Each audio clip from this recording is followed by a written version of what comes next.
Oxford Bookworms, Stage 4. Dr. Jekyll and Mr. Hyde, by Robert Louis Stevenson. Retold by Rosemary Border. Published and copyright, Oxford University Press, 1994. Chapter 1. The Mysterious Door. Mr. Utterson, the lawyer, was a quiet, serious man. He was shy with strangers and afraid of showing his feelings. Among friends, however, his eyes shone with kindness and goodness. And although this goodness never found its way into his conversation, it showed itself in his way of life. He didn't allow himself many enjoyable things in life. He ate and drank simply, and although he enjoyed the theatre, he had not been to a play for 20 years. However, he was gentler towards other men's weaknesses, and as always, ready to help rather than blame them. As a lawyer, he was often the last good person that evil-doers met on their way to prison, or worse. These people often carried with them memories of his politeness and fairness. Mr. Utterson's best friend was a distant cousin called Richard Enfield, who was well known as a fun-loving man about town. Nobody could understand why they were friends, as they were different from each other in every way. They often took long walks together, however, marching through the streets of London in companionable silence. One of these walks used to take them down a narrow side street in a busy part of London. It was a clean, busy, friendly street with bright little shops and shiny door-knockers. Near the end of this street, however, stood a dark, mysterious, windowless building. The door had neither bell nor knocker and looked dusty and uncared for. Dirty children played fearlessly on the doorstep, and nobody ever opened the door to drive them away. One day, as Mr. Enfield and his friend passed the building, Mr. Enfield pointed to it. "Have you ever noticed that place?" he asked. "It reminds me of a very strange story." "Really?" said Mr. Utterson. "Tell me." "Well," began Enfield, "I was coming home about 3 o'clock on a black winter morning when suddenly I saw two people. The first was a short man who was walking along the street, and the second was a little girl who was running as fast as she could. Well, the two bumped into each other, and the child fell down. Then a terrible thing happened. The man calmly walked all over the child's body with his heavy boots, and left her screaming on the ground. It was an inhuman thing to do. I ran after the man, caught him, and fetched him back. There was already a small crowd around the screaming child. The man was perfectly cool, but he gave me a very evil look, which made me feel sick in my stomach. The child's family then arrived, and also a doctor. The child had been sent to fetch the doctor for a sick neighbour, and was on her way home again. "The child is more frightened than hurt," said the doctor. And that, you would think, was the end of the story. But you see, I had taken a violent dislike to the short man. So had the child's family. That was only natural. But the doctor, who seemed a quiet, kindly man, was also looking at our prisoner with murder in his eyes. The doctor and I understood each other perfectly. Together we shouted at the man and told him we would tell this story all over London so that his name would be hated. He looked back at us with a proud, black look. "Name your price," he said. We made him agree to £100 for the child's family. With another black look, the man led us to that door over there. He took out a key and let himself into the building. Presently he came out and handed us £10 in gold and a cheque for £90 from Coates's bank. The name on the cheque was a well-known one. "See here," said the doctor doubtfully. "It isn't usual for a man to walk into an empty house at 4 in the morning and come out with another man's cheque for nearly £100. "Don't worry," said the man with an ugly look.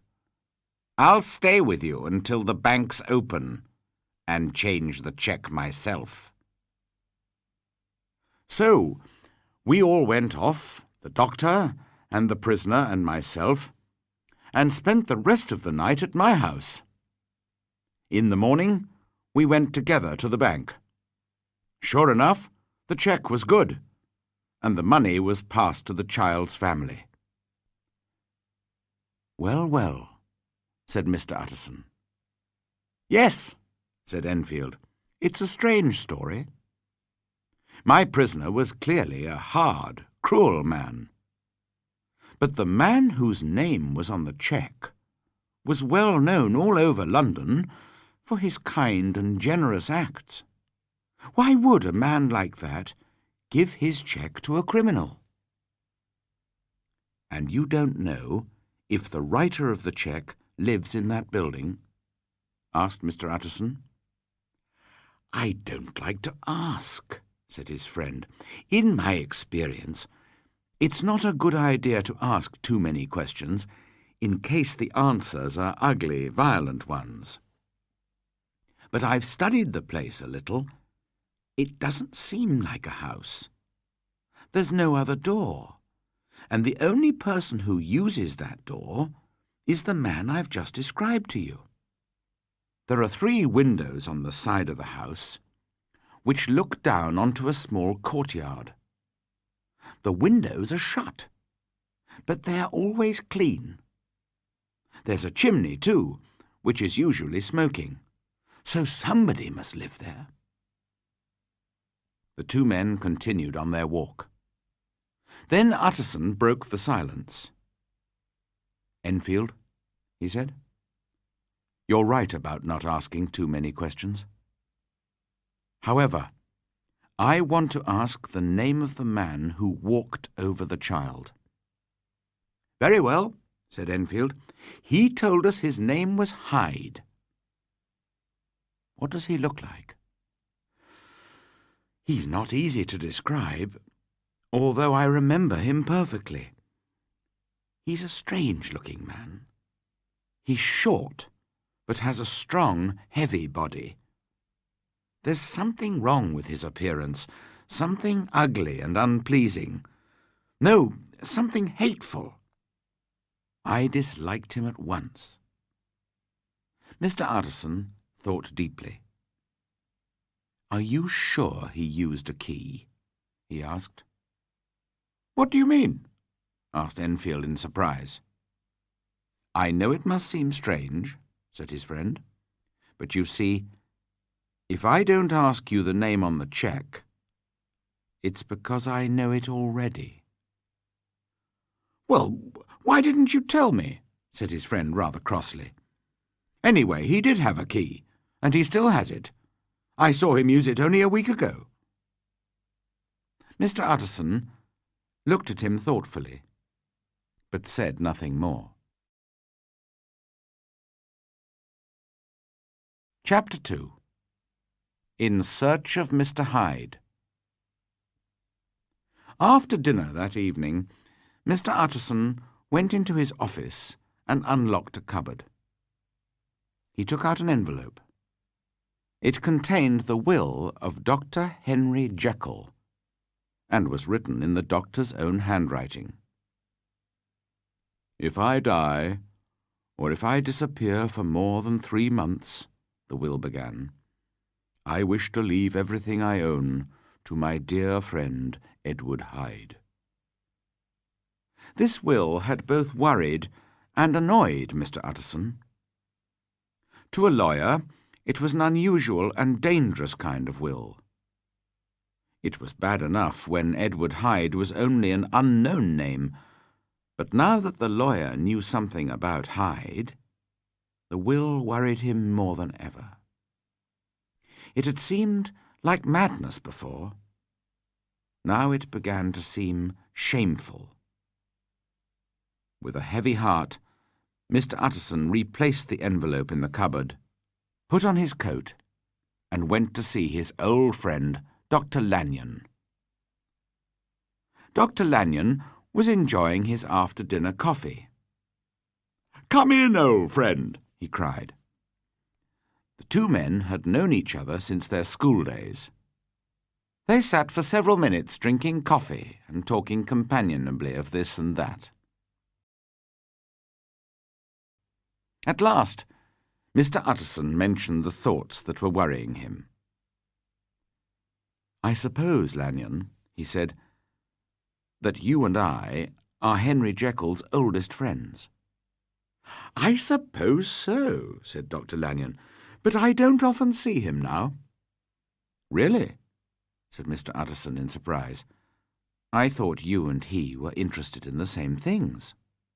"We were at one time," said Dr. Lanyon, "but more than 10 years ago, Henry Jekyll became too, imaginative for me. He developed some strange, wild, unscientific ideas. I told him so, and I've seen very little of him since then." Mr. Utterson looked at his friend's red, angry face. "Only a disagreement about some scientific question," he thought. "It's nothing worse than that." Calmly he continued, "Did you ever meet a friend of Jekyll's? A man called Hyde?" "Hyde?" repeated Lanyon. "No, never."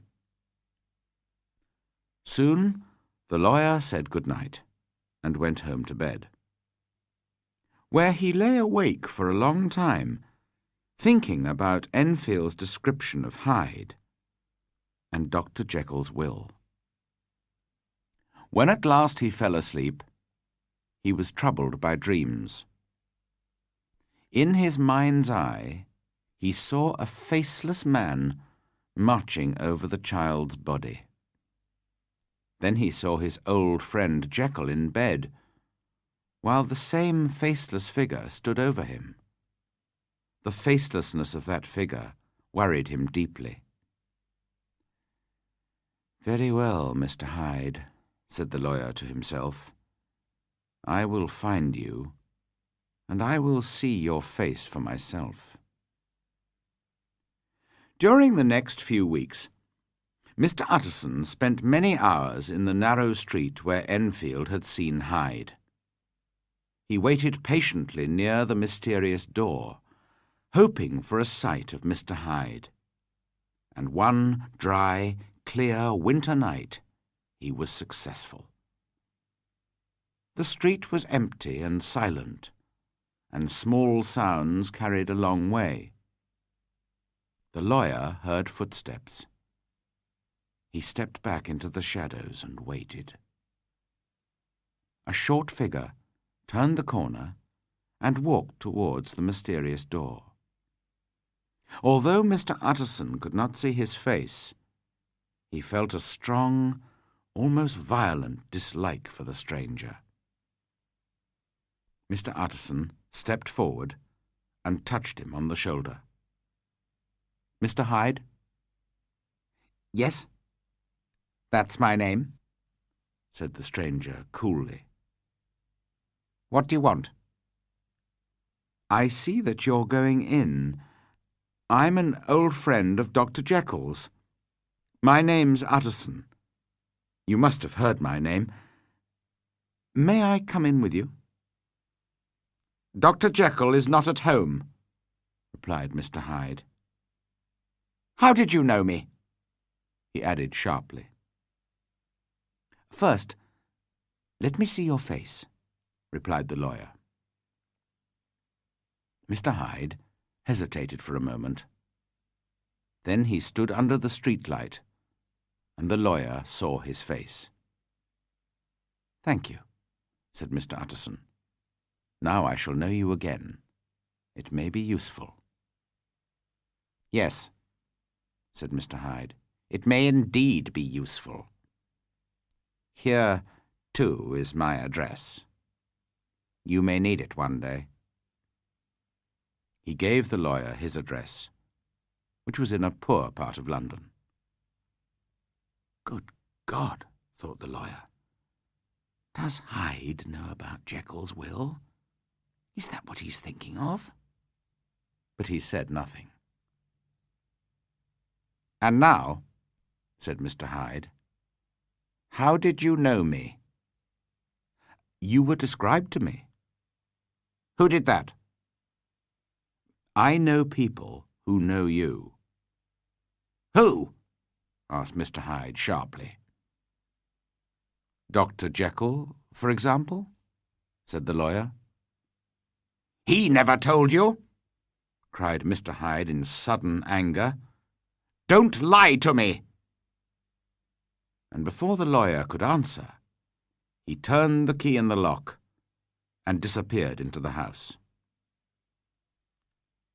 Mr. Utterson stared at the closed door. Why do I dislike him so much? He said to himself. Enfield was right. There is something evil about the man.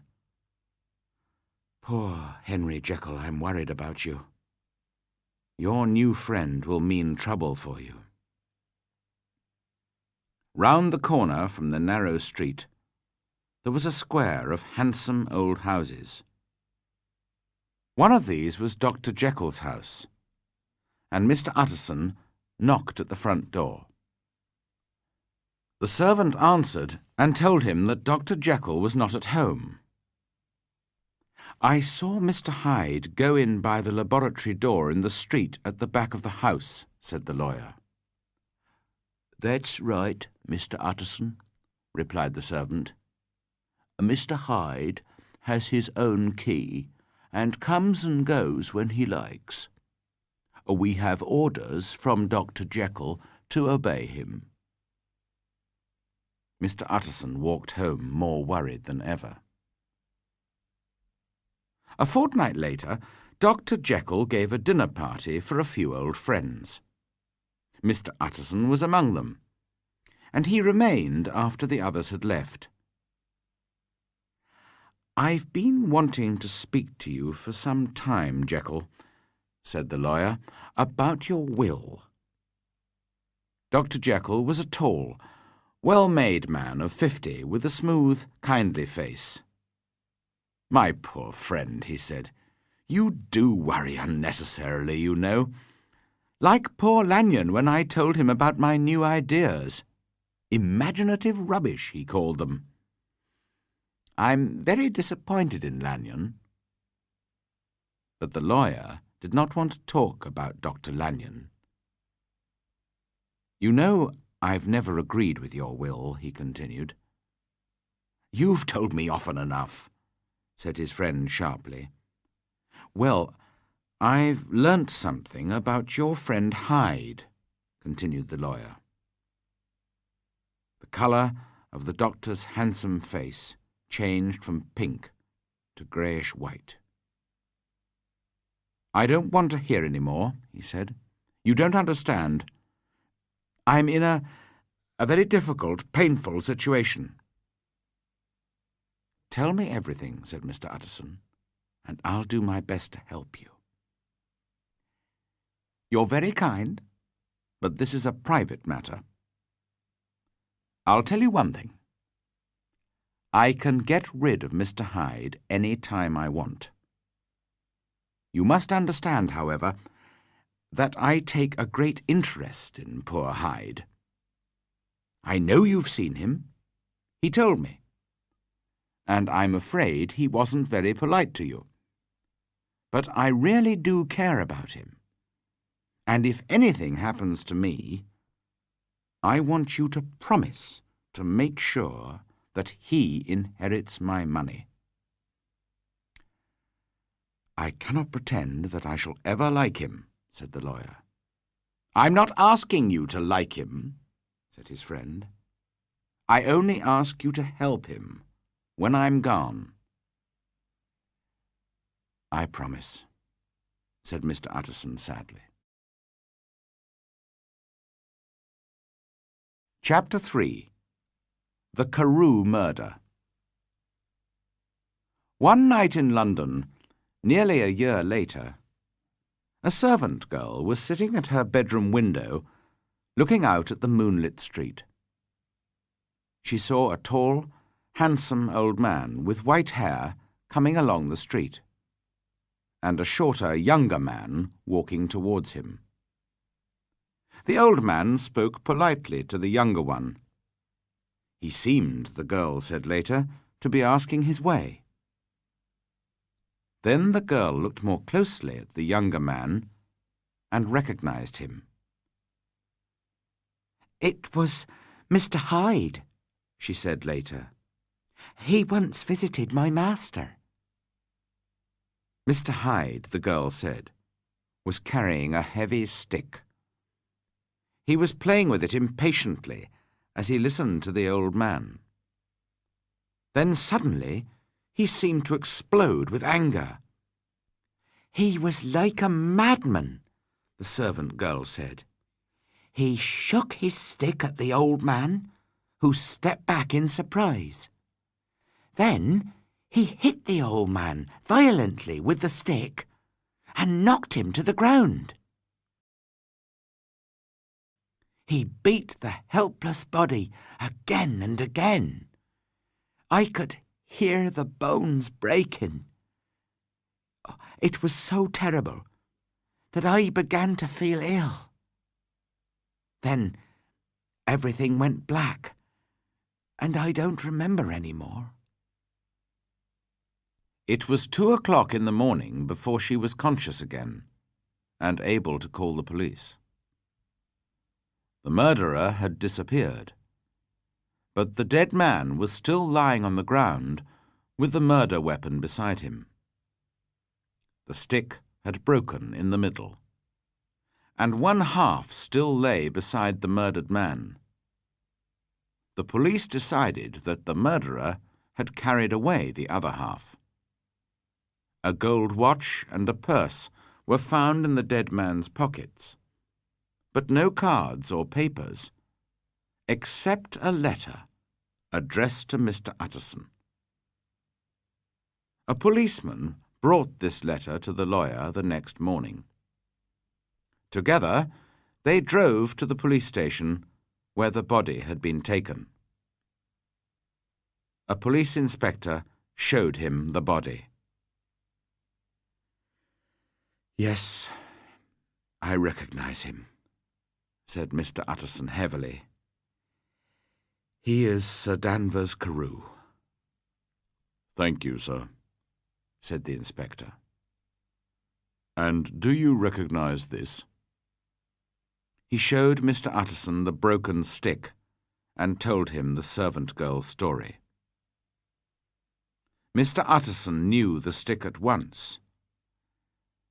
"That's Henry Jekyll's stick," he said to himself. "I gave it to him long ago." "Is this Hyde a short, evil-looking man?" he asked. "That's how the servant girl described him, sir," agreed the inspector. "Come with me," said Mr. Utterson to the inspector. "I think I know where he lives." Mr. Utterson led him to the address on Mr. Hyde's visiting card. It was in a poor part of London, in a dirty street full of cheap bars and eating houses. This was the home of Henry Jekyll's favourite friend, the man who would inherit Jekyll's £250,000. An old servant opened the door. Under her silvery hair was a smooth face with a false smile and evil eyes. But she was polite enough. "Yes," she said. "Mr. Hyde lives here, but he's not at home. My master came in very late last night. He left again after only an hour." "Was that unusual?" asked the inspector. "Not at all," replied the servant. "He's often away, and frequently stays away for months at a time." "We would like to see his flat," said Mr. Utterson. "Oh, I can't do that, sir," began the servant. "This gentleman is a police inspector," said Mr. Utterson. "Ah," said the servant, looking unnaturally pleased about it. "Mr. Hyde's in trouble. What's he done?" Mr. Utterson and the inspector looked at each other. "He doesn't seem a very popular person," said the inspector. He turned to the servant. "Now please let us in, and we'll have a look around." Mr. Hyde had only 2 rooms in the house. These were extremely comfortable and in excellent taste, with beautiful pictures on the walls and rich carpets on the floor. Everything was wildly untidy, however, and the fireplace was full of half-burnt papers. Among these, the detective found part of a checkbook. He also found the other half of the murder weapon. "Excellent," he said. "Now, let's visit the bank and see if they recognize this checkbook." Sure enough, the bank held several £1,000 in an account in the name of Edward Hyde. "We've got him now, sir," said the inspector. "We've got the murder weapon, and we've got his checkbook. Now we only need his description on the wanted notices." This was not so easy. There were no photographs of the wanted man, and no 2 people could agree about his appearance. They all agreed on one thing, however. "An evil man, sir," the servant girl said. "You could see it in his face." Chapter 4. Dr. Jekyll receives a letter. Later that same afternoon, Mr. Utterson found his way to Dr. Jekyll's house. Jekyll's servant Poole let him in at once, and took him through the kitchen and across the back garden to the laboratory behind the house. It was the first time that Mr. Utterson had seen his friend's laboratory, and he looked around curiously. The old servant led Mr. Utterson through the laboratory and up some stairs to the doctor's private study above. This was a large room with tall, glass-fronted cupboards, a large mirror, and a big, businesslike table. A good fire burned in the fireplace, and beside it sat Dr. Jekyll, looking white and ill. In a thin, tired voice, he welcomed his friend. "Have you heard the news?" said Mr. Utterson after the old servant had left. "The newsboys were shouting about it in the street," Dr. Jekyll said. "A terrible business." "Let me ask you something," said the lawyer. Sir Danvers Carew was my client. But you are my client too. And I want to know what I'm doing. You haven't tried to hide the murderer, have you? Utterson, I promise you, cried the doctor. I promise you, I'll never see him again. I've finished with him forever. And now, indeed, he no longer needs my help. You don't know him like I do. He's safe, quite safe. Believe me, nobody will ever hear of Hyde again. The lawyer listened with a serious face. He did not like his friend's feverish, excited look. You seem very sure of him, he replied. I hope you're right. If he is caught and comes to trial, your name may be mentioned. I'm absolutely sure of him, answered Jekyll.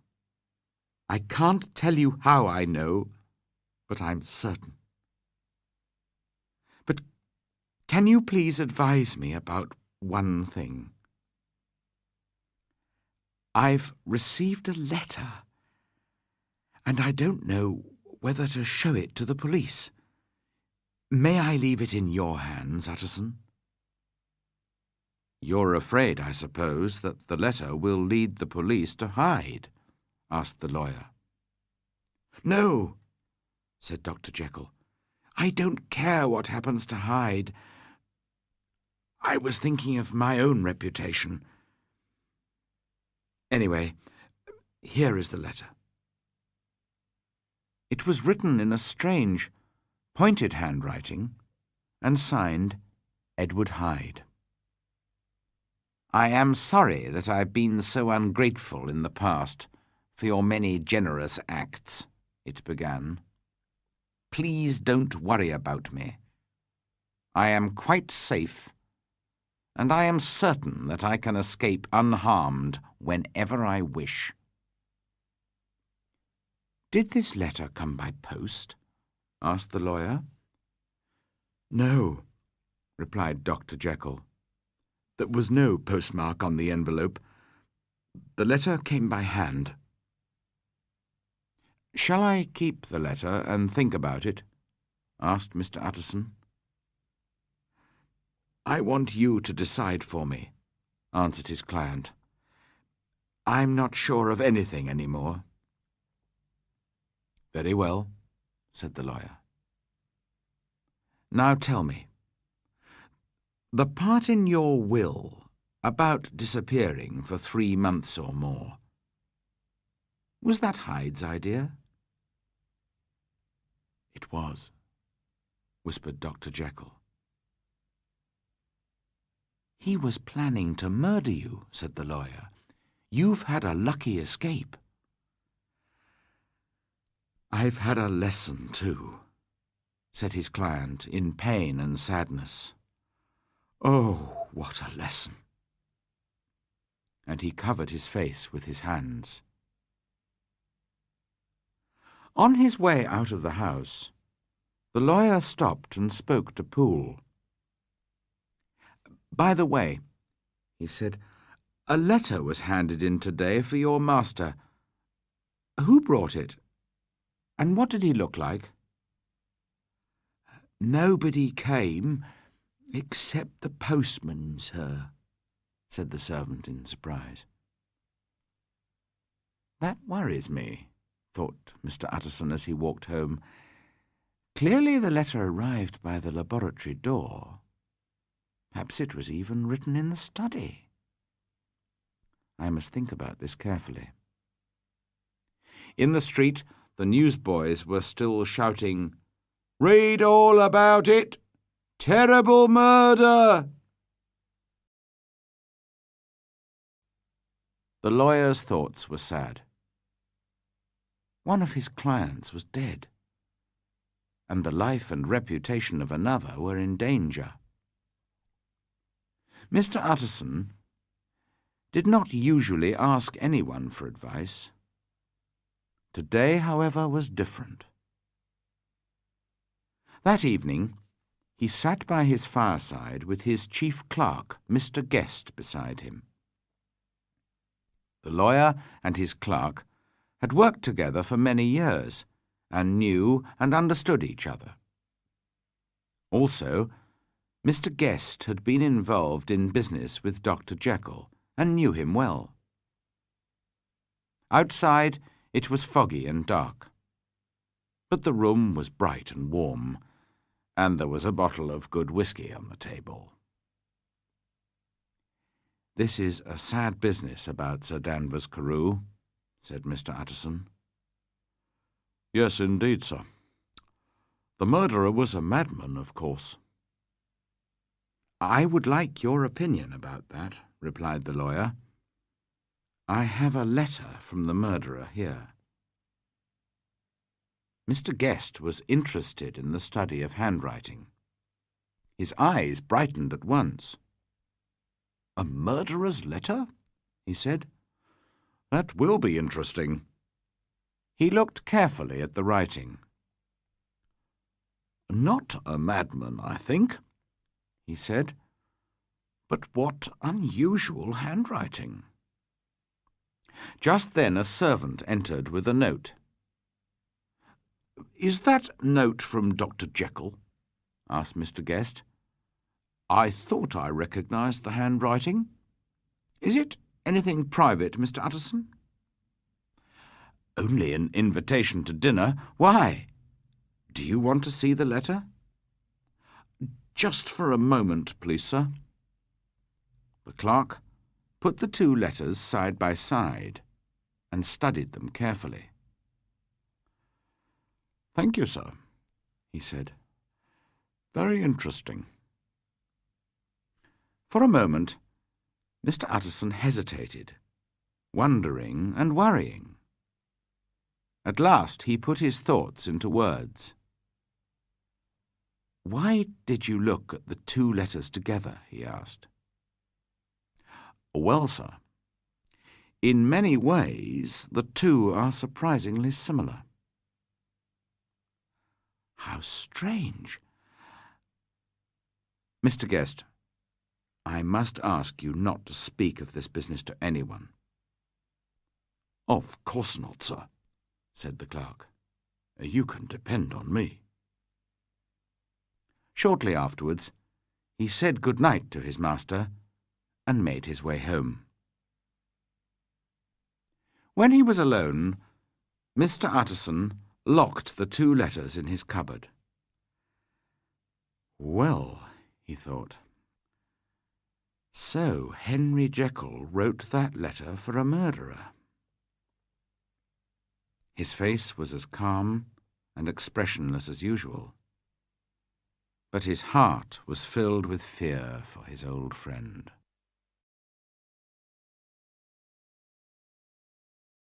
Chapter 5. The Death of a Friend. Time passed. The search for Mr. Hyde continued. Sir Danvers Carew was an important and popular man, and the police tried desperately to arrest the murderer and bring him to trial. But there was no sign of Mr. Hyde himself, although the police and the newspapers discovered a lot about his past life.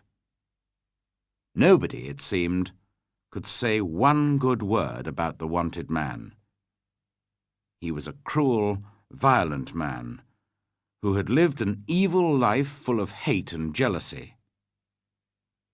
None of this, however, was any help to the police. Mr. Hyde had just disappeared. As time went by, Mr. Utterson became calmer and more at peace with himself. He was truly sorry that his client, Sir Danvers Carew, was dead, but he was also very glad that Mr. Hyde had disappeared. As for Dr. Jekyll, he too appeared calmer and happier. He came out into the world again, He invited friends to his house and accepted invitations to theirs. He had always been a good and generous man. Now, however, he became a churchgoer too. He was busy. He spent a lot of time in the fresh air, and he looked happy and carefree. For more than 2 months, he was at peace with himself and the world. On the 8th of January, Mr. Utterson was invited to dinner at Dr. Jekyll's house. Dr. Lanyon was there too. This is quite like old times, thought the lawyer as he watched Dr. Jekyll smiling at Dr. Lanyon. On January the 12th, however, and again on the 14th, Dr. Jekyll refused to see visitors. "The doctor is not well," explained Poole. "He hopes you will forgive him, but he cannot see anyone." Mr. Utterson called again next day, and again the day after that. After 2 months of almost daily meetings with his old friend, the lawyer felt rather lonely. On the 6th evening he invited his clerk, Mr. Guest, to dinner with him, and on the 7th night he went to visit Dr. Lanyon. Dr. Lanyon made him welcome, but Mr. Utterson was shocked by the change in the doctor's appearance. His face, which was usually pink and healthy, was grey and thin, and there was a frightened look in his eyes. He was suddenly an old, sick man. "He looks," said Mr. Utterson to himself, "like a man who knows he's dying." "How are you, Lanyon?" he said. "You don't look well." "I've had a shock, Utterson," replied Dr. Lanyon, "and it will cause my death. I have only a few weeks to live." He paused. "Well, it comes to us all sooner or later. I've had a good life on the whole." "Jekyll is ill too," said the lawyer. "Have you seen him?" At the name of Jekyll, the look on Dr. Lanyon's face changed. "Please," he said, holding up a trembling hand, "don't speak that name in this house." "Oh, dear," said Mr. Utterson. He hesitated for a moment. "The 3 of us have been friends all our lives, Lanyon. We are too old now to make new friends. Can't you forgive and forget? Perhaps I can help." "Nothing can be done," replied Dr. Lanyon. "Ask him yourself." "He won't let me into the house." "That doesn't surprise me. One day, Utterson, after I am dead, you will perhaps learn the full story. Meanwhile, if you can sit and talk to me of other things, please stay. Just don't mention that person, as it hurts me to think about him." As soon as he got home, Mr. Utterson wrote to Dr. Jekyll. In his letter, he asked why Jekyll refused to let him into his house, and why he and Dr. Lanyon were no longer friendly. The reply was long, and not always easy to understand. "I am not angry with our old friend," Dr. Jekyll wrote, "but I agree with him that the two of us must never meet again. Meanwhile, you must forgive me if from now on I live a very quiet life. If you find my door closed to you, it's because I must travel this dark, dangerous road alone. I have done wrong, and I'm being punished for it, and nobody can help me." "What is this?" thought Mr. Utterson. "Hyde has disappeared. Jekyll is his normal self again. At least, he was until last week. Has he gone mad?" Then he remembered Dr. Lanyon's words. "There is something more," he said to himself. "Something mysterious, but I have no idea what it is." A week later, Dr. Lanyon was too ill to leave his bed. 2 weeks after that, he was dead. After his friend's burial, Mr. Utterson went home and into his office. From his locked cupboard, he took out an envelope, which he had received soon after his friend's death. In Dr. Lanyon's handwriting, he read, "G.J. Utterson, Private." The lawyer turned the envelope over and over in his hands before he opened it. What terrible news could it contain? With trembling hands, Mr. Utterson opened the envelope. Inside was another envelope, with the words, "Not to be opened until the death or disappearance of Dr. Henry Jekyll." The lawyer could not believe his eyes. Death or disappearance? The words were the same as in Dr. Jekyll's will. "I understand why Jekyll wrote those words," said Mr. Utterson to himself. "But why did Lanyon write them too?" For a moment, he wanted to open the envelope and uncover the mystery there and then. But Mr. Utterson was too honest a man and a lawyer to do that. He knew he must obey his friend's and client's last wish. He locked the envelope away in his cupboard beside Dr. Jekyll's will. The lawyer was desperately worried about his friend Dr. Jekyll.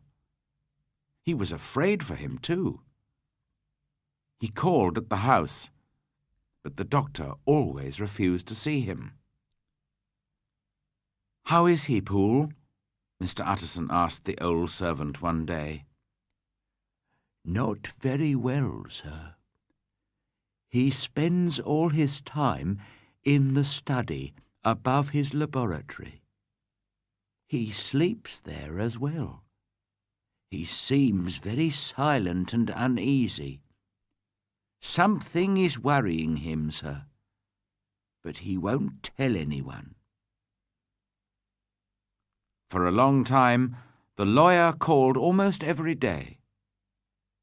Little by little, however, he became tired of his friend's refusal to see him, and his visits became less frequent. Chapter 6. The Face at the Window. One Sunday, soon afterwards, Mr. Utterson was walking with his friend Enfield when they happened to pass through the narrow side street again.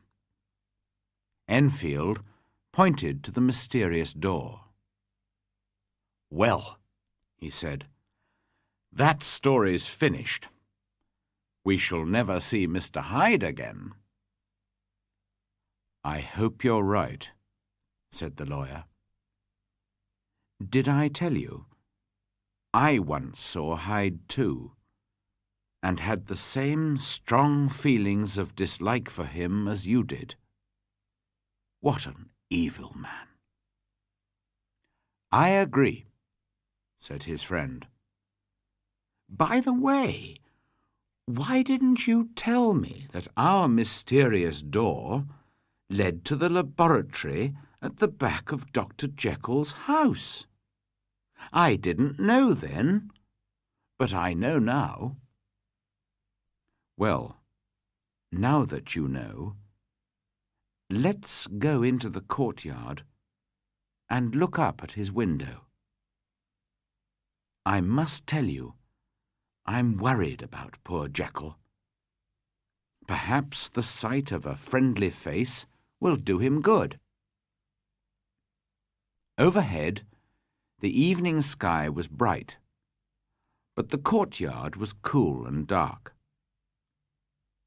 At an open window of the study, above the laboratory, Dr. Jekyll sat, like a prisoner, staring at the world outside.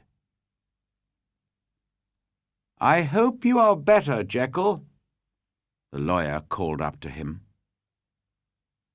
The doctor shook his head sadly. "I'm not well, Utterson," he said. "I shall not be here much longer. Thank God." "You spend too much time indoors. You ought to get out, into the fresh air, like Enfield and me. By the way, this is my cousin, Mr. Enfield. Come now, get your hat and join us for a quick walk." "You're very kind," said the doctor. "But no, it's quite impossible. I would like to invite you and Mr. Enfield inside, but the place is not very tidy."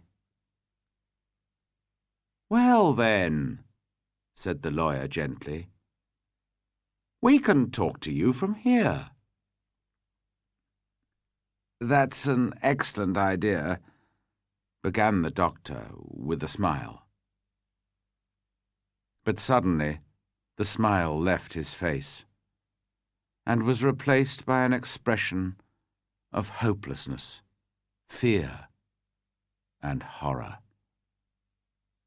The two men below saw it, but only for a second, as the window was shut with a bang. The two men looked at each other, then turned and left the courtyard without a word. In silence they crossed the narrow side street. They did not speak until they came out into a busy, noisy street. Then Mr. Utterson at last turned and looked at his companion, whose face was as pale as his own. The expression on Dr. Jekyll's face had upset them both deeply. "God help him," whispered Mr. Utterson. "God help the poor man."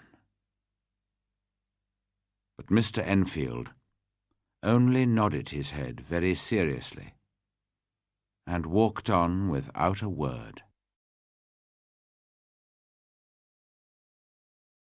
Chapter 7. The Last Night. It was now March, and Mr. Utterson was sitting by the fire after dinner, when he was surprised to receive a visit from Dr. Jekyll's servant, Poole. The old man looked pale and frightened. "Mr. Utterson," he said, "something is wrong. Sit down by the fire and tell me all about it." The doctor's locked himself up in his study, sir. That's quite usual, surely, said the lawyer. You know your master's habits as well as I do. He often shuts himself away from the world. Yes, but this time it's different. It frightens me, sir. I've been frightened for more than a week now, and I just can't go on any longer. He stopped and stared down at the floor. Try and tell me, Poole, said Mr. Utterson gently. Something terrible is happening to my master. I can't explain, but... Please, sir, can you come with me and see for yourself? At once, Mr. Utterson fetched his coat and hat. Thank you, sir, whispered Poole gratefully. Together they made their way to Dr. Jekyll's house. It was a wild, stormy night. To Mr. Utterson, the streets seemed strangely empty and lonely. The square, when they reached it, was full of wind and flying dust.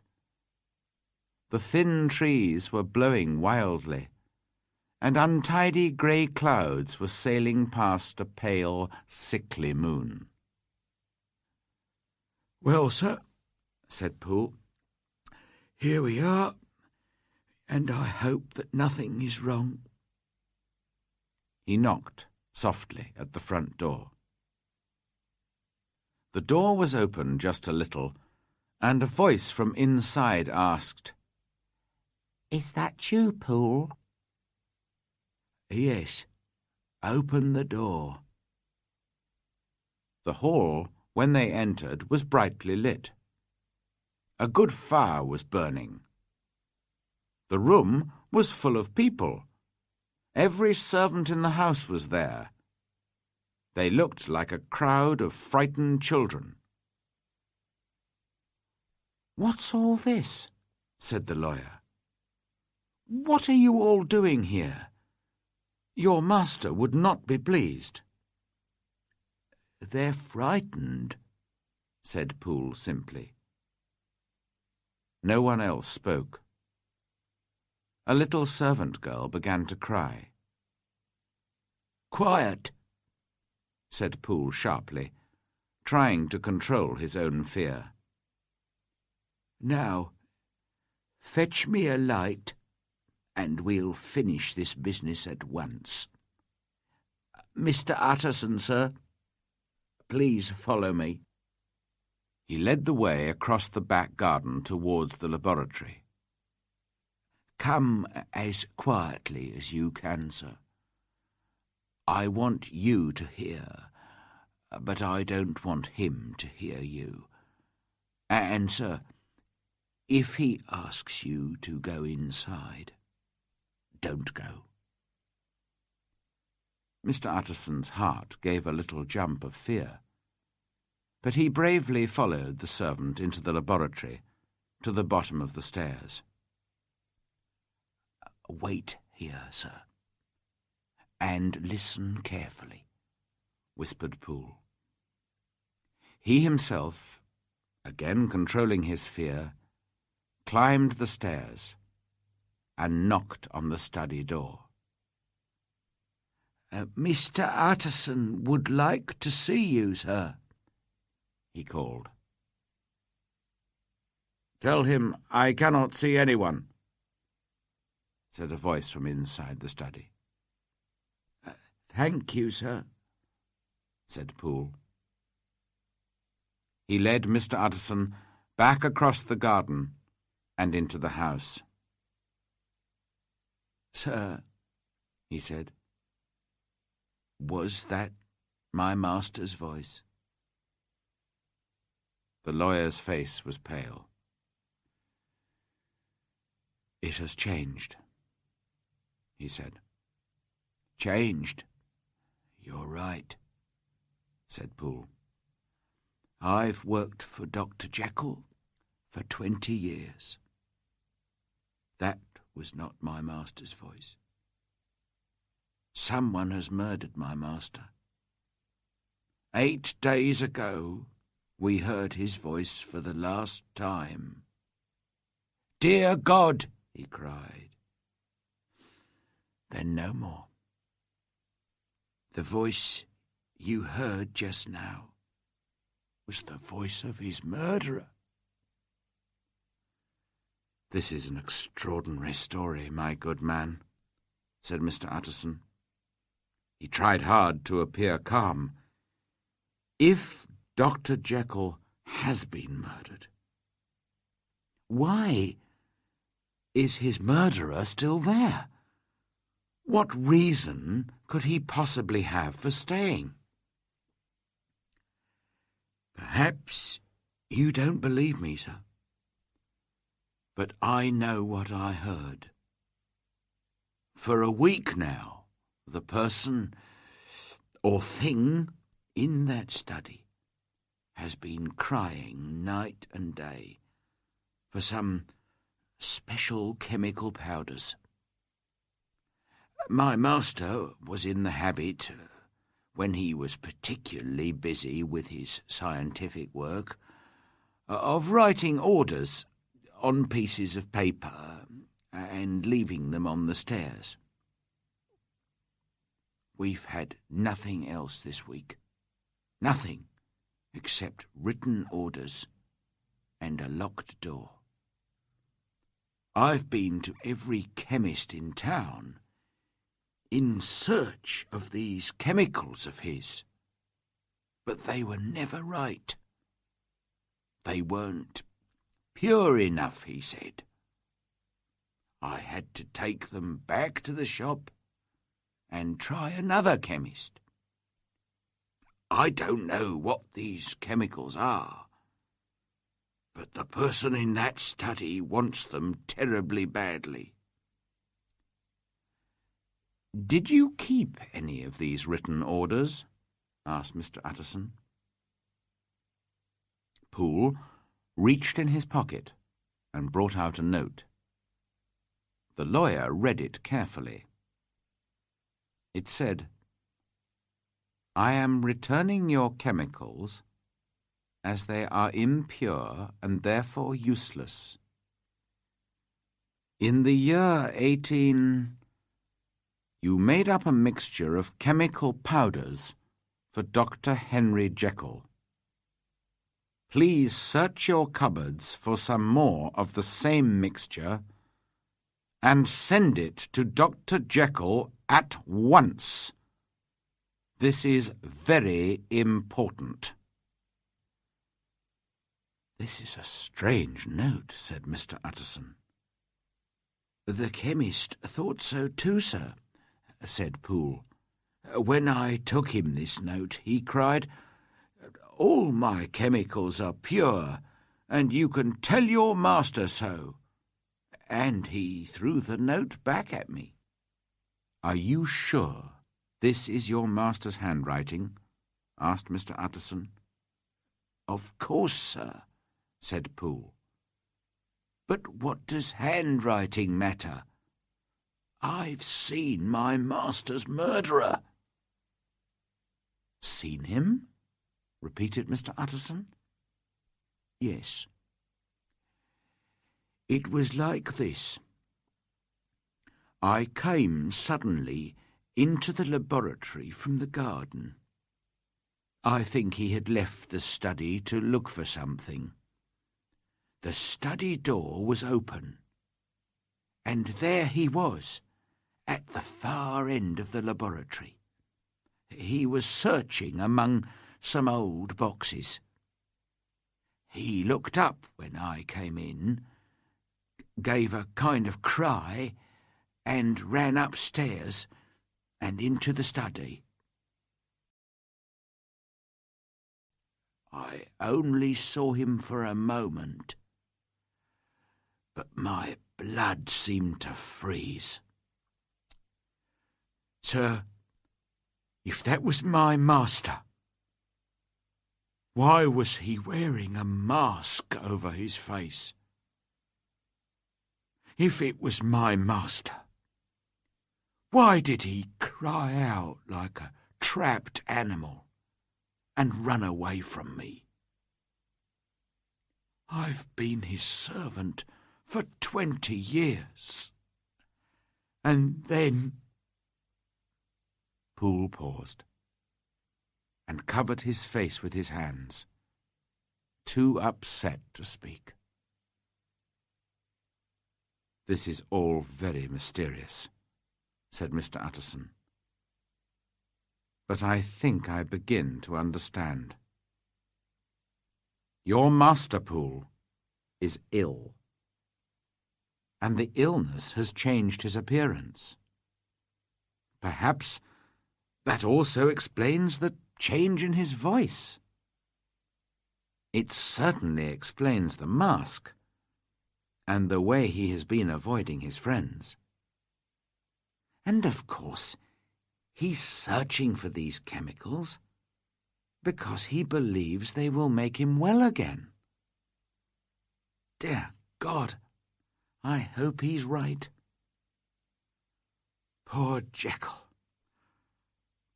That is my explanation. It's sad enough, Poole, but it's normal and natural, and there's nothing to be alarmed about." "Sir," said the servant, "that thing was not my master. My master is a tall, fine, well-built man. The stranger was much shorter. Sir, I have been with my master for 20 years, and I know his appearance as well as I know my own.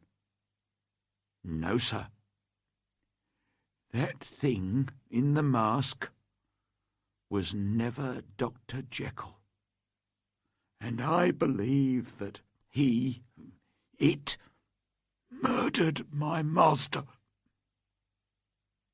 "Poole," said the lawyer, "if you say that, I must make sure. We must break down the study door." "You're right, Mr. Utterson," cried the old servant. "Very well. Will you help me? If we are wrong, I'll make sure that you're not blamed for it." "There's an axe in the laboratory," suggested Poole. "You realize, Poole," said Mr. Utterson, "that this may be dangerous for us both. Let us now be honest with each other. This masked figure that you saw, you're certain that it was not your master?" "That's right, sir." "Did you, in fact, recognize it?" "Well, sir, it was all so quick that I'm not really sure. But, well, I think it was Mr. Hyde. It was short, like Mr. Hyde, and it moved in the same light, quick, active way. And who else could come in by the laboratory door from the street? You must remember, sir, that at the time of the Carew murder, Mr. Hyde still had the laboratory key with him. But that's not all. Mr. Utterson, did you ever meet Mr. Hyde?" "Yes," replied the lawyer. "I once spoke with him." "Then you will know, sir, that there is something strange about Mr. Hyde. something evil. I agree with you, said Mr. Utterson. I felt something like that too. Yes, sir. Well, when that thing in the mask jumped out from behind the boxes and ran up the stairs, I had exactly the same feeling. That thing behind the mask was Mr. Hyde. I understand, Poole. And I believe you, said the lawyer slowly. And I believe poor Henry Jekyll has been murdered. I believe, too, that his murderer is still hiding in the study. Now, Poole, let's go and make an end of it. Together, they went out into the back garden. The clouds had covered the moon, and it was now quite dark. As they passed silently by the wall of the laboratory, they stopped and listened. Further away they could hear the everyday noises of a London evening. From the study above them, however, came the sound of footsteps moving backwards and forwards across the floor. "It walks like that all day, sir," whispered Poole. "Yes, and most of the night, too. It only stops when some more chemicals arrive from the chemist. Ah, sir, listen to that. Do you think those are my master's footsteps?" The short, light steps were indeed very different from Henry Jekyll's long, heavy ones. "Have you anything else to tell me, Poole?" asked the lawyer heavily. "Once," said Poole, "I heard it weeping." "Weeping?" repeated Mr. Utterson in horror. "Weeping like a lost child," said the old servant. "It tore my heart. I felt like weeping too." "Well," said the lawyer, "we have a job to do." They went into the laboratory and climbed the stairs to the study. "Jekyll!" called the lawyer in a loud voice. "I must see you." He paused for a moment, but there was no reply. "If you refuse to let me in, then I'll break down the door." "Utterson!" said a voice from inside the study.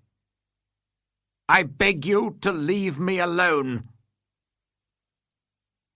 "That's not Jekyll's voice!" shouted Mr. Utterson.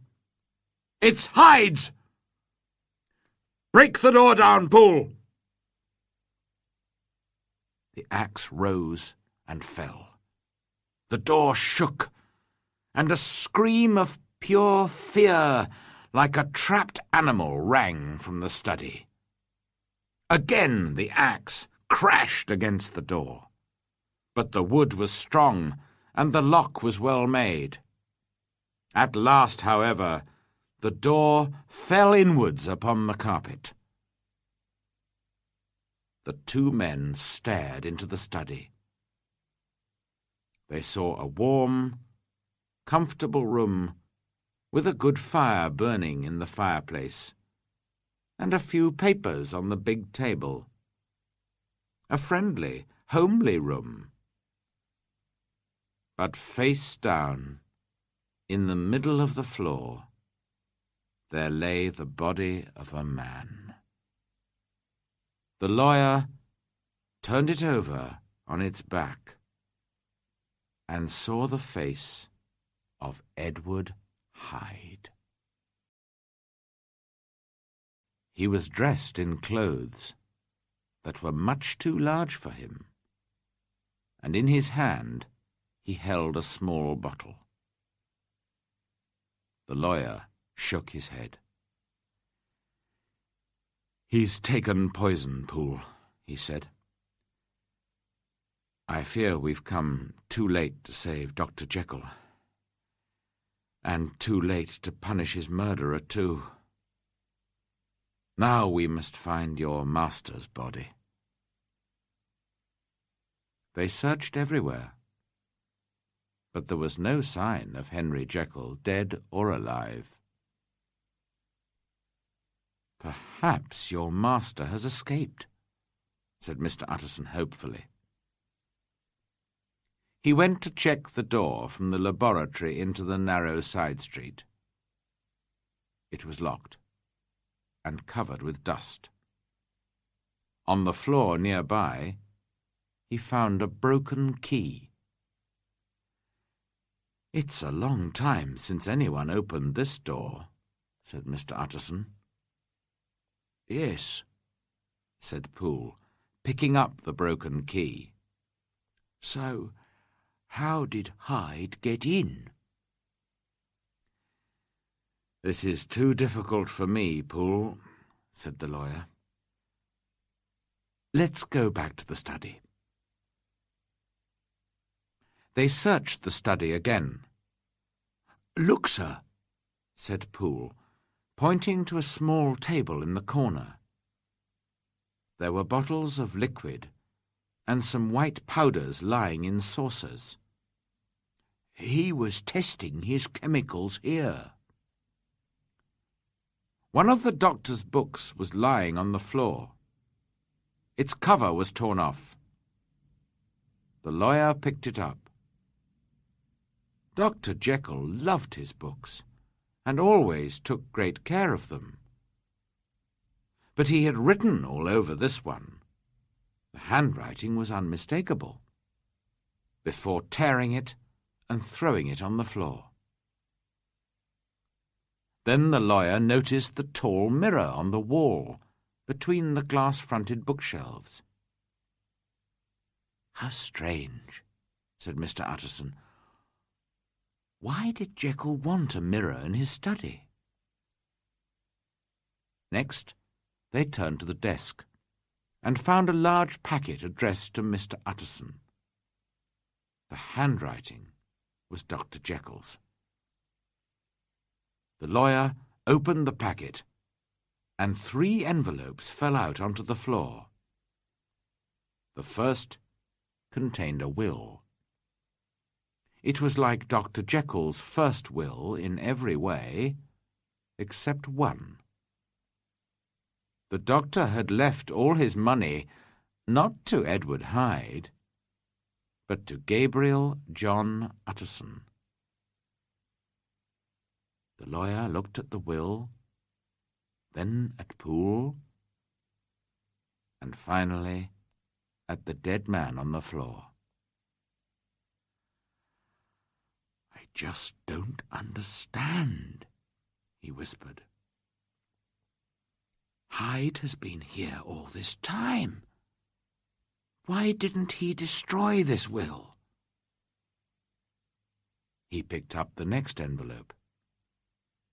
It contained a short note in the doctor's handwriting. Mr. Utterson saw the date. "Poole!" he cried.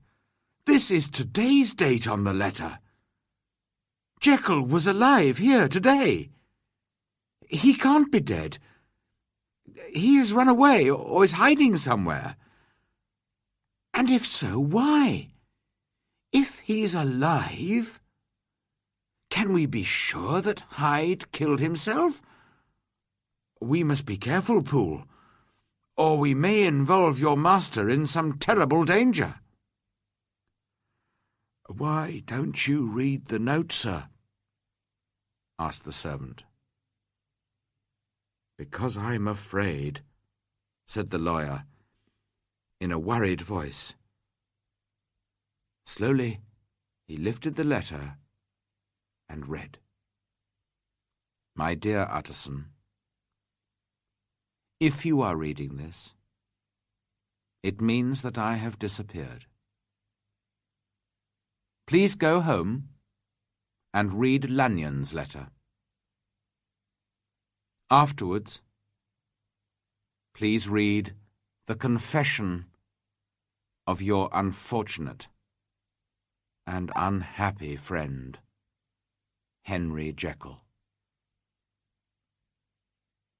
This must be the confession, said Mr. Utterson to himself, picking up the third and largest envelope. He put it in his pocket. Say nothing about these papers, Poole, he said. If your master has died, or disappeared, this paper may save his reputation. It's now 10 o'clock. I must go home and study these papers in peace and quiet. But I shall come back here before midnight, and then we shall send for the police. They went out, locking the laboratory door behind them. With a heavy heart, Mr. Utterson walked home to read his letters. Chapter 8. Dr. Lanyon's Letter. Dear Utterson, 4 days ago, on the 9th of January, I received a letter by the evening post. It was in the handwriting of my old friend Henry Jekyll. I was rather surprised, as we were not in the habit of writing to each other, and I had had dinner with him the night before. When I came to read the letter, I was even more surprised. The letter said, Dear Lanyon, you are one of my oldest friends. Although we have sometimes disagreed on scientific matters, I have always remained your friend. I would do anything for you, Lanyon. Please, will you do something for me now? Please, old friend, come to my house at once with this letter in your hand. Poole, my servant, has his orders. He will be here with the locksmith. Break the lock of my study door, and then you must go in there alone. Open the glass-fronted cupboard on the left-hand side and look on the fourth shelf from the top. On it, you will find some packets of chemical powders, a small bottle, and a book. Please take everything back to your house. If you leave as soon as you receive this letter, you should be back home before midnight. At that time, you will receive a visit from a man. Please give him the bottle, the powders, and the book, and I shall always be grateful to you. Do not fail me, Lanyon. Believe me, my life and my peace of mind depend on you. I am in fearful danger, and only you can save me. Your friend, Henry Jekyll. After reading this letter, I was sure that Dr. Jekyll was mad. But a friend is a friend, and so I went at once to his house. Jekyll's servant had received by the same post a letter similar to mine, and he was waiting for me with the locksmith. Together we went through the old laboratory and climbed the stairs to the doctor's private study. The door was very strong, with an excellent lock, but the locksmith knew his job. Soon the door stood open, and I entered the study. I opened the cupboard and found the shelf. Sure enough, the powders, the bottle, and the book were there, and I took them home with me. At home, I looked at everything more carefully. There were several packets of white powder and a bottle of red, strong-smelling liquid. The book contained nothing except a list of dates, going back several years. The last date was nearly a year ago. Here and there, the doctor had added a few words. The word double appeared very early in the list, followed by the word failed. Double appeared in the list several more times. What was Jekyll doing? The book looked like a list of unsuccessful experiments. How could I, by taking these things to my house, save my friend's life and peace of mind? And what was the reason for this midnight visitor? I put my old gun in my pocket. Then I put everything in a box for my midnight visitor to collect. At midnight exactly, there was a knock on my door. A short man was standing in the shadows. "Are you from Dr. Jekyll?" I asked. He bent his head. Although I could not see his face, there was something unpleasing about him, and I was glad I had a weapon. I invited him into the house, and there, in the bright light, I took a closer look at him. His appearance was extremely strange. His clothes were very well made and expensive, but they were far too large for him. He looked like a child wearing his father's clothes, but there was nothing childlike about this man. He was short, as I have said, but very strong. At the same time, there was a look of sickness and horror about him, and his face was a mask of pain, violence, and hate. As a doctor, I could perhaps feel sorry for him.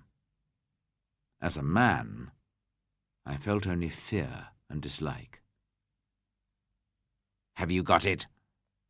said the stranger impatiently, reaching out his hand and touching my arm. His touch made my blood run cold. I shook off his hand. "Come, sir," I said calmly. "Sit down and introduce yourself." "I apologize, Dr. Lanyon," the stranger said more politely. "Dr. Henry Jekyll sent me here on an important matter. I have to collect something from you." I gave him the box. He took it with trembling hands. "At last!" he cried. He turned to me. His face was deathly pale. "Have you a medicine glass?" he asked. I gave it to him. He put a little of the red liquid in the glass and added a packet of powder. A small cloud of smoke rose from the glass, and the colour of the liquid changed from red to purple, and from purple to a watery green. The stranger put the glass down on the table and looked sharply at me. "And now," he said, "choose carefully. You can leave the room now, or you can stay and experience something new, something unknown to science. You can be rich, famous, and successful, if only you will believe." "Sir," I said, trying to remain calm, "I don't understand what you're trying to say, and I think you are probably mad. But I will stay." "Very well," said the stranger. "Now remember your promise. You've been an unbeliever all your life. You laughed at Dr. Jekyll's ideas and called them unscientific rubbish. Now see for yourself." He put the glass to his lips and drank the liquid. His whole body shook and jumped, and he almost fell. He held on to the edge of the table, breathing fast through his open mouth. As I watched, his whole body seemed to change. He seemed to become taller, fatter. His face turned black, and its shape began to change. The next moment, I jumped back against the wall, trembling with fear and horror. There, before my eyes, pale and shaken and sick, stood Henry Jekyll. I cannot make myself write down the things that Jekyll, with tears in his eyes, confessed to me that night. Now fear and horror are my only companions. Sleep has left me, and I feel that I have not long to live.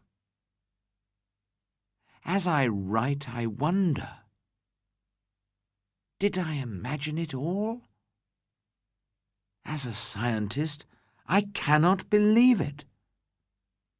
But I saw it happen with my own eyes. I will say just one thing more, Utterson. The evil thing that came into my house that night, as Jekyll told me, was known by the name of Hyde, and was wanted by the police for the murder of Sir Danvers Carew. Hasty Lanyon. With fear in his heart, Mr. Utterson put away Dr. Lanyon's letter, and then opened the confession of Dr. Henry Jekyll. Chapter 9. Dr. Jekyll's Confession. I was born in the year 18... I inherited a large fortune, a strong, healthy body, and an excellent mind.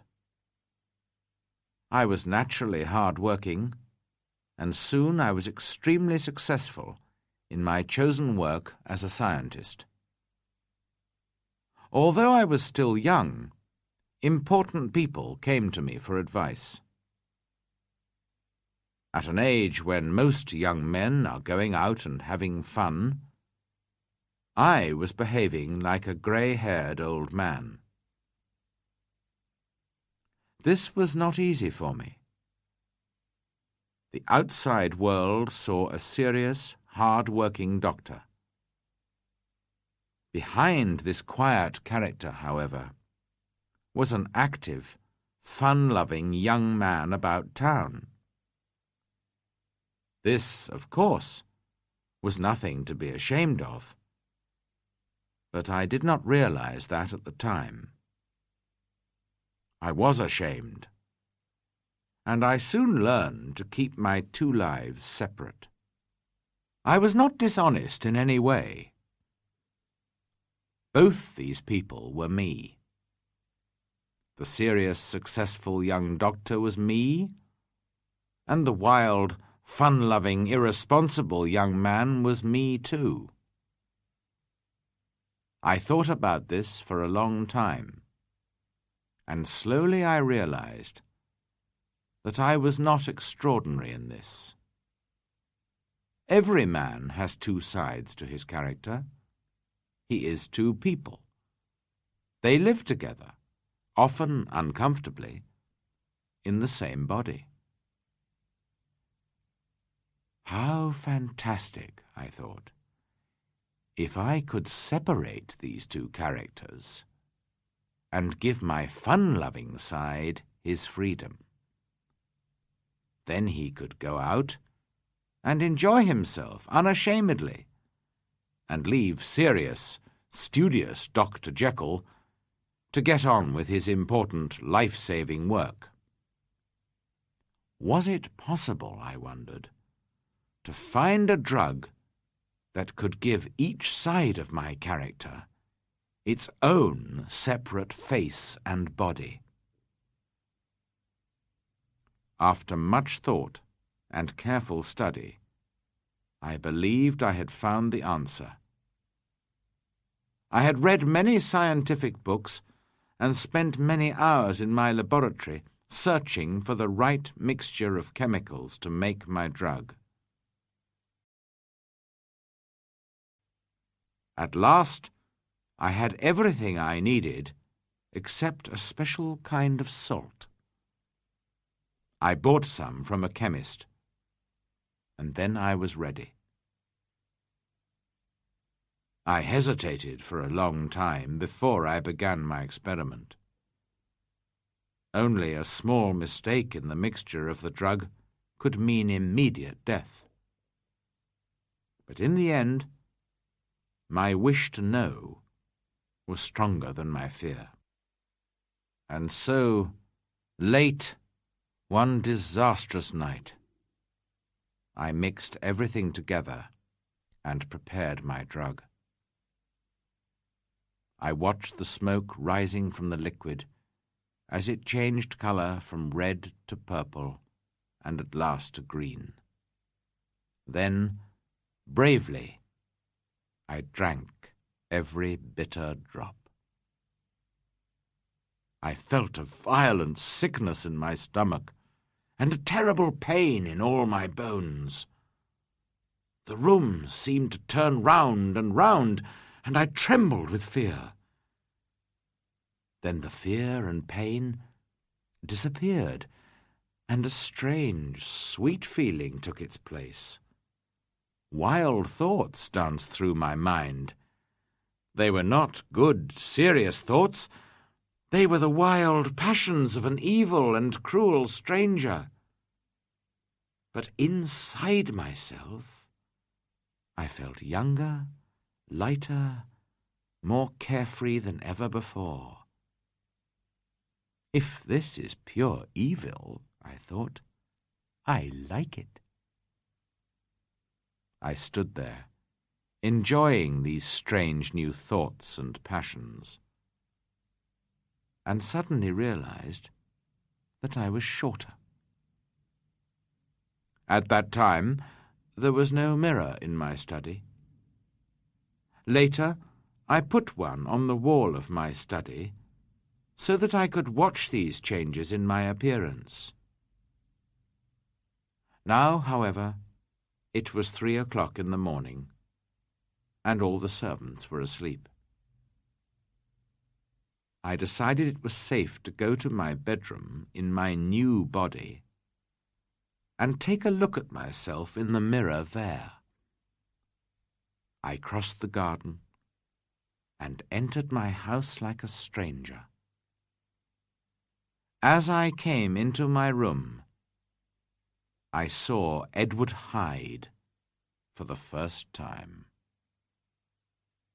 At that time, the good side of my character was stronger than the evil side. Henry Jekyll had his faults, but he was mostly a good, kind man. I cannot be sure.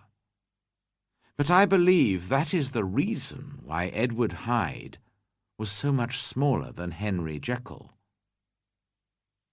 But that was not the only difference between the two men. Henry Jekyll had a kind, open, honest face. Pure evil stared out of Edward Hyde's eyes. I felt no dislike, however. Indeed, I welcomed him.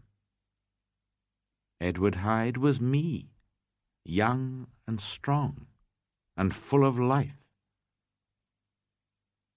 Later, however, I noticed that Hyde's appearance and manner had a strong effect on other people. Nobody could meet Edward Hyde without a feeling of dislike and horror. I believe I understand the reason for this too. Everyone is a mixture of good and evil. Even the worst criminal has a little good in him. Only Edward Hyde was pure evil.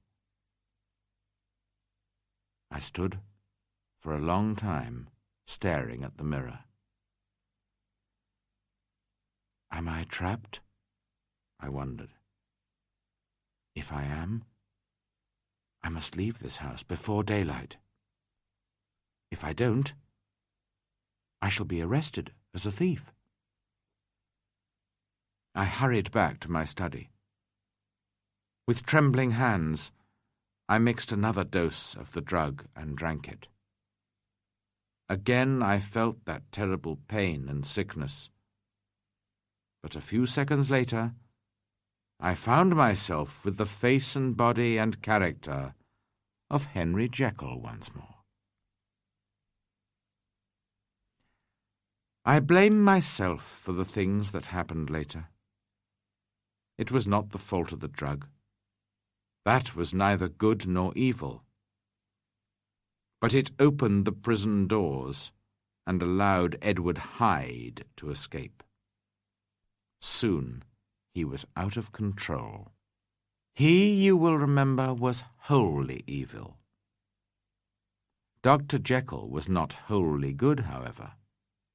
He was a normal man, with normal faults and weaknesses, and Hyde was too strong for him.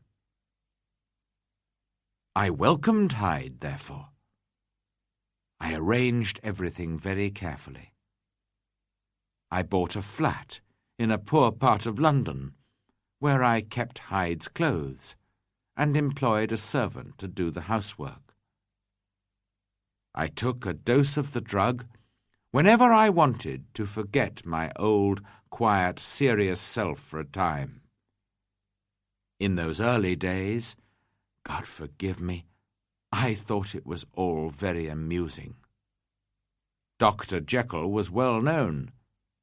Nobody knew Hyde, however, and in his body I was free to do as I wished. I will not go into details about my adventures and shameful acts as Hyde. Jekyll remained as good and kind as ever, and always did his best to undo the harm that Hyde did. But as time went by, Jekyll became less and less able to control Hyde. One night, Hyde injured a child in the street, and a passer-by saw him. That passer-by was your cousin. I recognized him when the two of you came to my window. Your cousin caught Hyde, and an angry crowd collected. They asked for money for the child's family. In the end, in order to escape, Hyde had to give your cousin a cheque in the name of Jekyll. I learned my lesson from this, and opened a new bank account in the name of Hyde. I even gave Hyde different handwriting. I was sure I was safe. But I was wrong. 2 months before the murder of Sir Danvers Carew, I went out on one of my evil adventures. Before I went to bed, I took a dose of the drug and became Dr. Jekyll once more. I woke up in bed the next morning with a strange feeling that something was wrong. I looked around the room, then down at my hand. Henry Jekyll's hand was large, white, and well-made. But the hand I saw that morning on the bed cover was thin, bony, greyish-brown, and hairy. It was the hand of Edward Hyde. Sick with horror, I stared at it. I was Henry Jekyll when I went to bed, I thought. And now I am Edward Hyde. What possible explanation can there be? And more important, how can I get to my study and take the drug?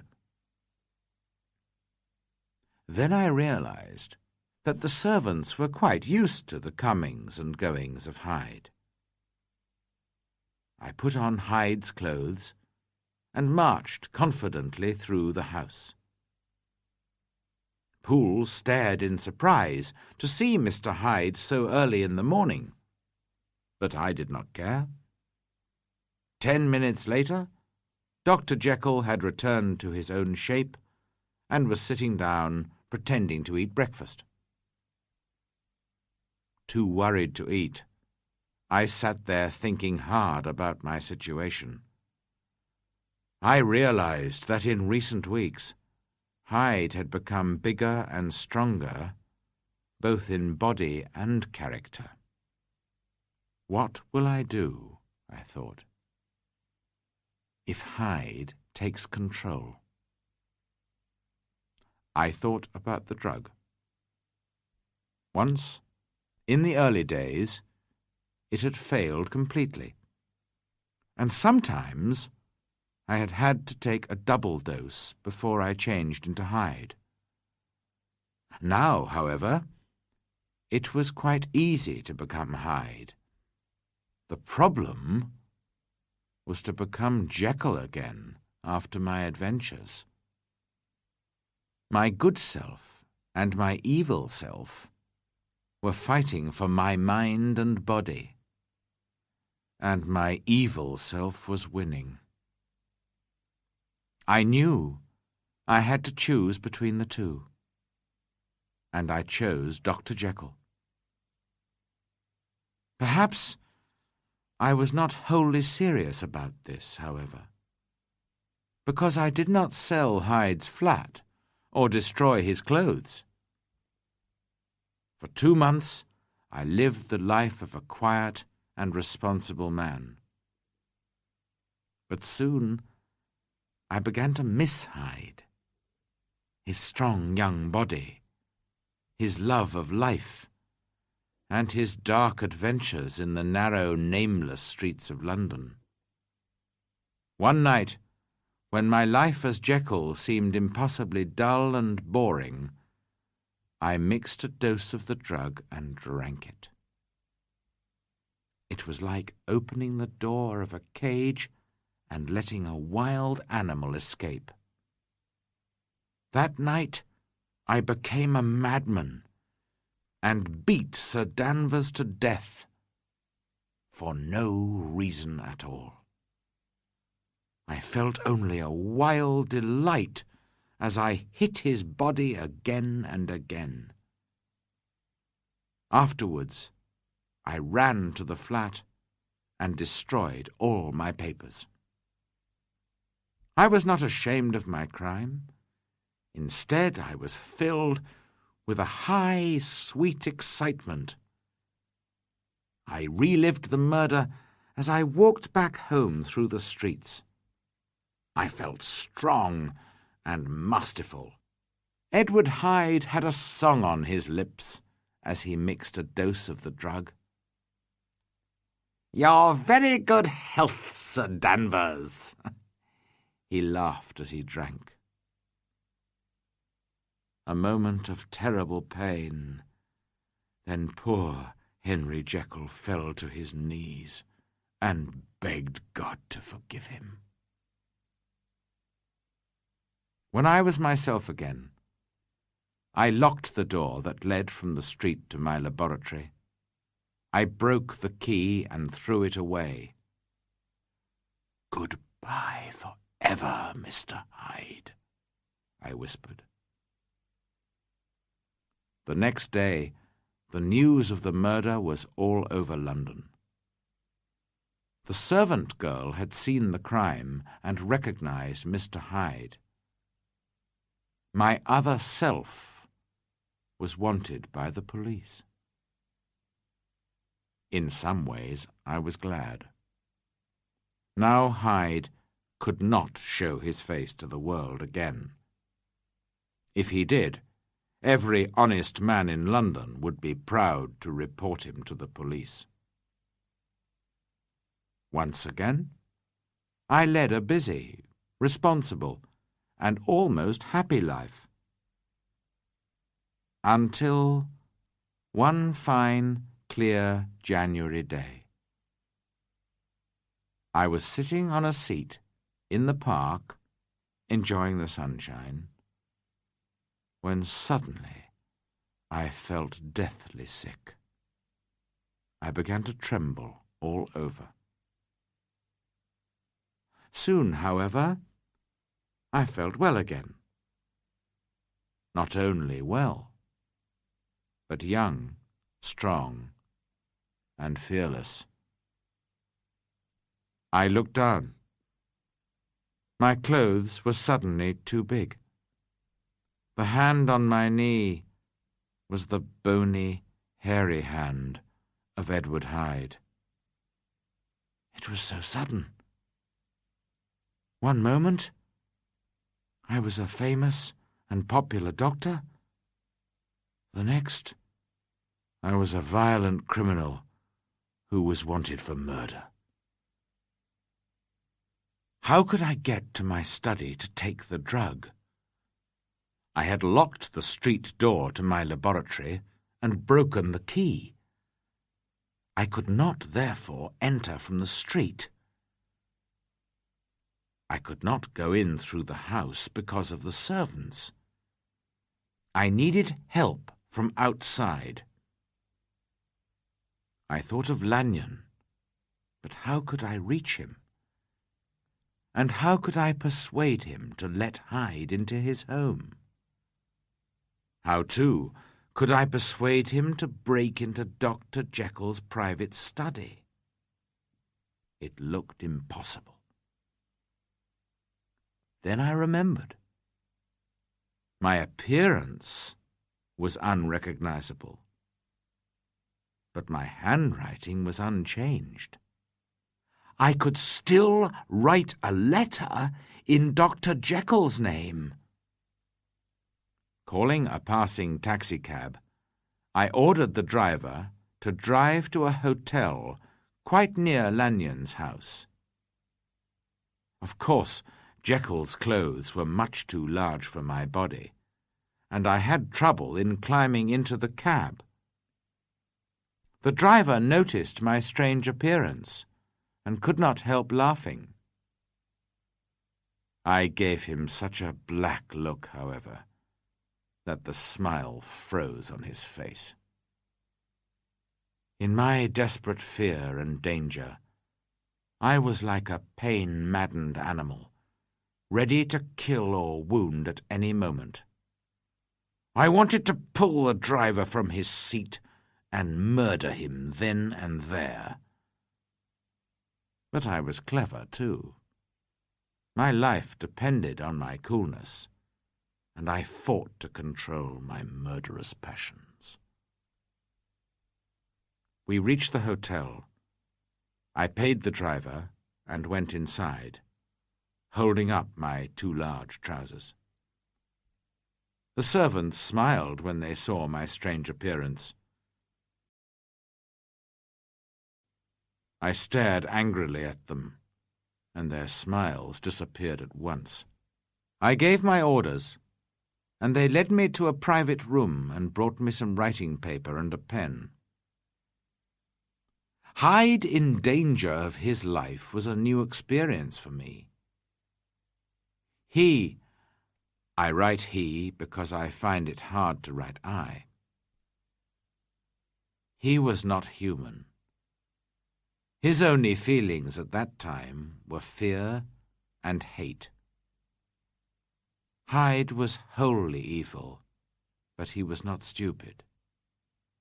He knew that his life depended on 2 letters, one to Lanyon and one to Poole. If he failed, he would die. Carefully, he wrote the letters and sent a servant to post them. After that, he sat all day by the fire in the private room. There, too, he had dinner, brought by a frightened waiter. At last, when darkness had covered the city, he sat in the corner of a closed taxicab. "Just drive round," he ordered, and the driver drove backwards and forwards through the streets of London. Then, when Hyde thought the driver was beginning to suspect something, he sent the taxicab away and continued on foot. He was a strange figure in his too large clothes, with fear and hate staring out of his eyes. He walked along, talking to himself. Once a woman spoke to him. "Will you buy my matches, sir?" she begged. Hyde hit her across the face, and she ran away in fear. My plan was successful, and when I arrived in Lanyon's house, I took the dose of the drug that returned me to my normal appearance. Immediately afterwards, I felt deeply ashamed. Perhaps it was Lanyon's horror that made me feel like that. I do not know. But I hated myself, and I was conscious of an important change in my feelings. I was no longer afraid of the police. I was afraid of Hyde himself. The thought of his short, strong, hairy body and his evil, cruel, wholly selfish mind filled me with horror. Exhausted by the horrors of that day, I slept heavily. I woke in the morning feeling weak and shaky, but quite normal. I still hated and feared the thought of the wild animal inside me, and I had not forgotten the desperate dangers of the day before. But I was at home and close to my drugs, and I was most deeply grateful for my escape. I was walking across the garden after breakfast, enjoying the clear wintry air, when suddenly my body was again torn by those indescribable feelings which I always experienced after a dose of the drug. I only just reached my study before I was again burning and freezing with the violent passions of Hyde. With feverish speed I mixed the drug. This time I had to take a double dose to return to my old shape. And then, only 6 hours later, the pains returned and I had to repeat the dose. From that day onwards, the situation worsened. I needed larger and more frequent doses in order to stay in Jekyll's body. The pains came unexpectedly. but most of all when I was asleep. I was afraid to go to bed, or even to sleep for a few moments in my chair. If I did so, I always woke as Hyde. Soon Jekyll was a sick man, feverish and weakened by pain and fear. As Jekyll grew weaker, Hyde became stronger than ever. He burned with hate for everybody and everything. And Hyde and Jekyll now hated each other with equal passion. Jekyll hated Hyde because Hyde was evil and inhuman, and because Hyde was stronger than he was. Jekyll lived in fear of waking up and finding himself in Hyde's body with all Hyde's evil passions. Hyde hated Jekyll for a different reason. His fear of death, the punishment for murder, drove him to the hiding place of Jekyll's body. But he hated this prison, and was always fighting to escape from Jekyll's mind and body, and take control. He also hated Jekyll's weakness and his sad, hopeless condition. Most of all, he hated Jekyll's dislike of him. This was why Hyde sometimes did things to annoy Jekyll. He tore the doctor's books and wrote all over them. He burned his letters and even destroyed a picture of the doctor's dead father. Only Hyde's fear of his own death stops him from killing me. His love of life is terribly strong, and he knows that if he kills me, he too will die. I almost feel sorry for him. It is useless to continue this confession. The final disaster has arrived, and will put an end to my punishment. I shall soon lose my own face and character forever. I have only a few doses of the drug left. I sent Poole to the same chemist to fetch some more chemicals. When he brought them, I mixed a dose of the drug. The liquid smoked and changed from red to purple, but it did not turn green. I drank it and looked in the mirror, but there was no effect. Edward Hyde's face still stared back at me. I expect Poole has told you that I have searched London for the chemicals I need. It is no good. I have decided that the first chemicals I bought were not absolutely pure. By accident, they contained something unknown to myself or to the chemist that prepared them. And that unknown something made my drug effective. So my drug was an accidental discovery that cannot be repeated. About a week has passed. I have used the last of the old chemicals, and for the moment I am Henry Jekyll again. But I cannot write much more. I have very little time. If Hyde returns while I am writing this confession, he will tear it to pieces to annoy me.